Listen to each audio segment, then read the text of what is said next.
All right, we are back for episode 4. We have made it 4 episodes deep. We're getting awesome stuff. Today, I have 2 special guests. I have Skylar's mom, Tammy, and I have his fiancé, Abigail. And man, we're gonna get deep today. I'm gonna ask them to be a little vulnerable and share some really good stuff with you guys. So first, I know we have a lot of moms watching, so I really wanted to ask you to just kind of get us started with what it was like being a single mom with Mr. Troublemaker here. It was tough. It was being a single mom. You have to work to provide for your children, and it was challenging. I worked swing shift, worked 5 in the afternoon until 1 in the morning. I'd hurry up and get off, go home, get up, get them all ready. We'd go to IHOP for breakfast because I was too tired to cook for them. So that Monday through Friday, we went to IHOP. As soon as we walked in, they had our order. We were good to go. It was challenging because I had to be a mom, I had to be a dad. And I was exhausted. But you did it. But I did it. Yeah. Right? They're my biggest achievement. I would do it over and over again. I love it. And you say, you had to be mom and dad. I want to hear about that. What did it take? How much did it take for you to say, okay, you know what, I'm going to leave Skylar's dad today. Like, we're going. It was tough. Being that I was with him since I was 13 years old, by the time I turned 21, I took a look at, I didn't want my life to be like that. I wasn't allowed to work. I couldn't talk to my family. He was very controlling. I wanted a better life for my kids, and I was going to do it regardless. So it came down to I just had to leave. I left everything behind. I said, all I want is my kids, and I left. Awesome. And was that an easy process? Like, did you guys have communication after that? What was it like? We had communication in the beginning until he chose to do drugs. And I gave him the ultimatum: you either have a relationship with your kids or you're going to do drugs. You're not going to do both. I am their caretaker. I'm supposed to be their protector. Yes, you're their parent, but that's not okay. Right. And then, so knowing what, he was doing, and then once you kind of saw the steps that Skylar was taking, how did you feel during that time? I felt like they got the short end of the stick. I wish they would have had a father that could have been a father. Sure. Did you feel like extra pressure during that time? Extra pressure for what to...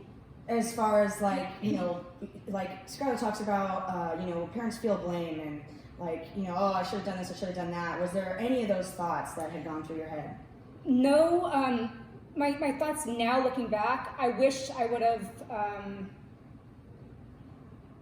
been a little harder on them. I overcompensated for the fact that they didn't have their dad. So I wanted to, and the fact that I overcompensated because I was working a lot. I had to work 40 hours a week. I worked 5 days a week. My 2 days off was my kids' days off.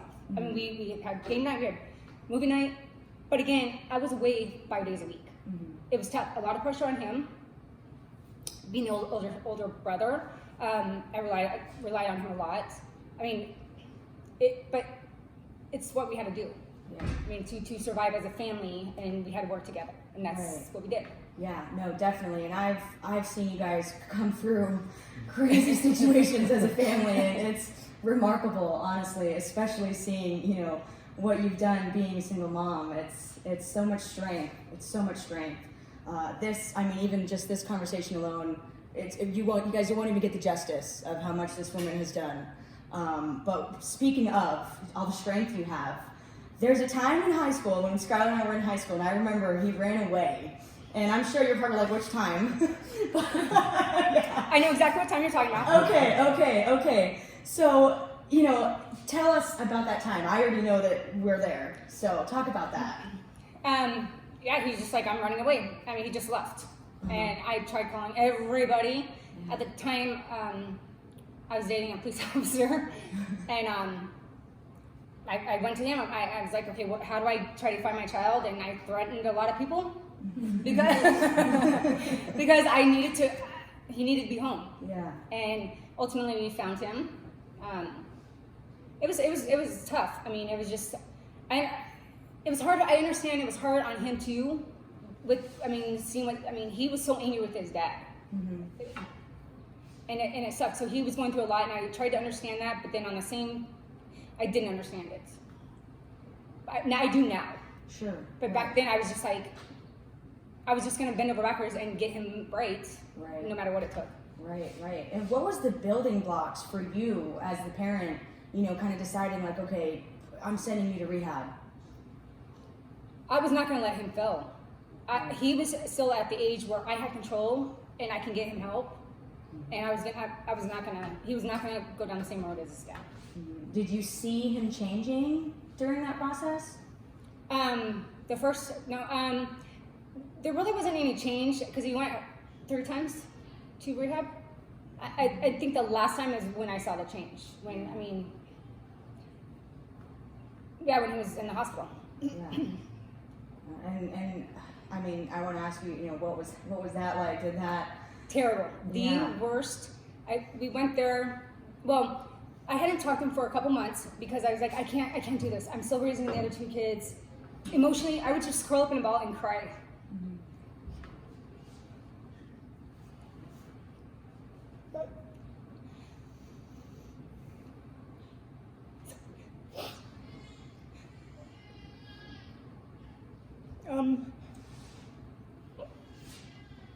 What was the question again? I'm sorry.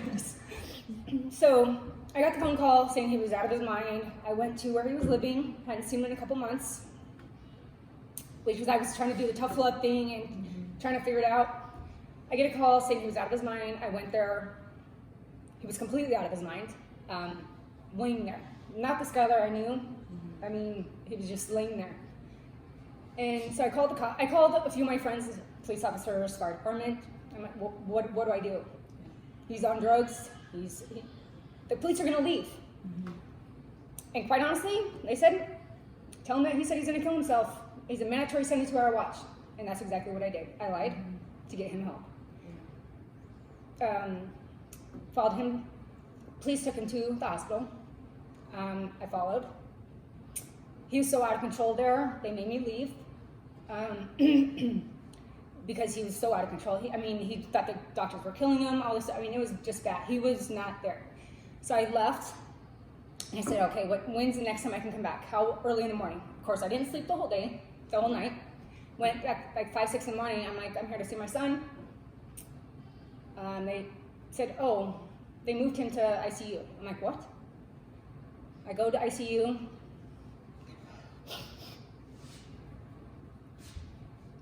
He was on life support, a tube breathing for him, restraints on him, so he couldn't pull anything out. And the doctor said his body can't go through any more drugs. His body will shut down. He was 126 pounds. And I think that was his bottom. I think that's what it took. Yeah. He's been great ever since. Right. And more he gets better and better all the time.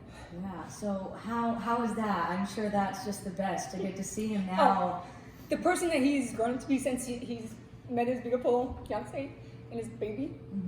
I couldn't be more proud. Yeah. He's no longer the selfish, and I love you to death, but he was a selfish, spoiled brat. He's no longer that. He's a good dad. He's gonna be an amazing husband. I'm just so happy for them. It just makes my day. Awesome. I love that. And thank you for sharing so much Sorry. and being so vulnerable. I think, that's, again, like I said, it's just strength. It's so much strength and so much courage. And you did a wonderful job with everything. You really did, honestly. I did the best that I could. Yeah, which was the best. You did great. Okay, Abigail, you're up. So first, what has it been like for you to be with this man? You've kind of gotten the best version. Yeah. It wasn't always as great as it is now. But I know I'm very, very blessed to have him, and he's an amazing fiancé, amazing father. I'm very, very lucky to have him. What is it like for you guys to grow your relationship with God together? You know, I think it's the best thing, the best relationship I've ever had, because God has been in the center, you know, the whole time. It was us both striving to grow and to come closer to God, and I think it's made us have like a healthier relationship, you know, than I've ever had, just because we're always trying to be as loving, as kind, and as patient as God is with us. And I think because we have that same mentality, and it's really made our relationship, you know, really good. Did you always have a relationship with God? Have you always had religion, you know, faith in your life? Yes and no. I mean, when I was little, my family grew up like, you know, Catholic, but they didn't really go to church. I wanted to go to church at a really young age. I want to say like maybe 7 or 8. Just because my mom's aunt or something started talking to me about Jesus, and so I wanted to know, but it was a Catholic church, so it kind of like scared me a little bit. So I stopped going. And then after high school, I had a really good friend, her name was Anna, who was going to church, and she invited me. And so that was like the first time I actually really had a relationship with God. It was like probably like in my early 20s. Awesome. And then ever since, it's just like once I had that relationship, it's sometimes I kind of took some steps back, but it was always like never left me. You know, you never left. So, and then ever since, just continued to grow. Okay. Now, look, I need to know the truth. Okay.